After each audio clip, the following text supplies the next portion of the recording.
Hey guys, how's it going? This is just going to be a little quick follow-up of the other day when I did the rear wheel with CO2. I got a lot of comments, questions, opinions, so I thought I'd just follow up on it. I think you should be able to get away with 2 of these, and that obviously, and the levers to change the tyre and the tube. A lot of people were just saying, why don't you just bring a hand pump? They are a bit longer. They said this weighs quite a bit, but it weighs nothing really.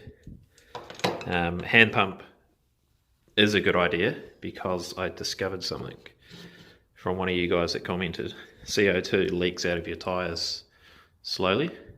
So let's see how much pressure we have, because the last time we checked was 21 psi.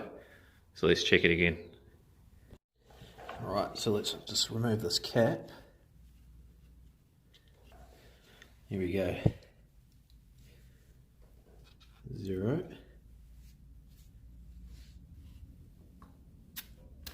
And we now have 20. So it's dropped 1 psi.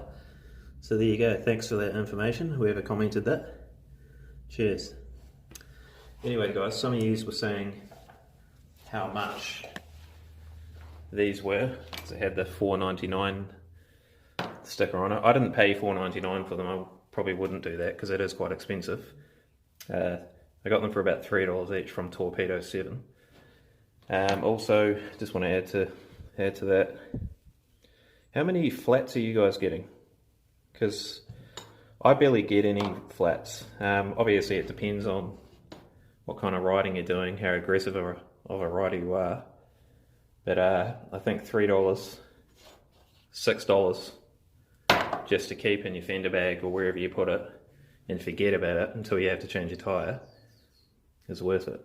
What I think we'll do is we'll let the front down and we'll see how much 2 psi gives us. It's just going to be a quick follow-up video of the last one, so yeah, let's do that. Okay, so we know the rear we can get away with two cartridges to get ourselves out of trouble, because it gave us about 15 or 16 psi if I remember rightly. So let's take the front cap off and check how much psi I've got on this. Looking like 17 to 18. Alright, so we'll let the air out of this and we'll see how much 1 gives us.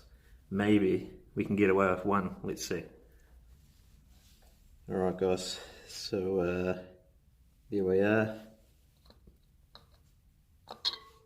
0 psi. So we'll chuck this straight on and we'll see what 1 gives us for the front tube. The front tube going flat's kind of rare. I just want to add, I do like hand pumps. I just like the idea of this too. So it's just all experiments guys, that's all it is. Alright, here we go. Here's first one for the front tube. You're not leaking, are you? Did that last time. No, it's all good.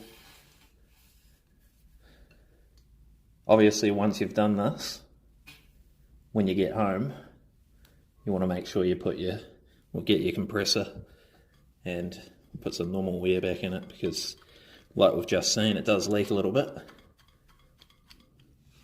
There we go. First one, back to 0. And we are, what's that guys? 15? So I reckon just 1 will get you out of trouble for the front tyre. I mean, a lot of guys use 15 psi for, mud, things like that. So I think just 1 of these is good enough for the front tyre. So that's quite interesting. 1 will do the front, 2 will do the back. I will get myself a hand pump and have a go at that and see how that goes. But I'm just going to keep this real simple guys, just to give you an idea what CO2 is like. I like the idea of how compact it is. It's not too heavy. So yeah, that should do it, guys. Thanks for watching, and I'll catch you on the next video. Cheers.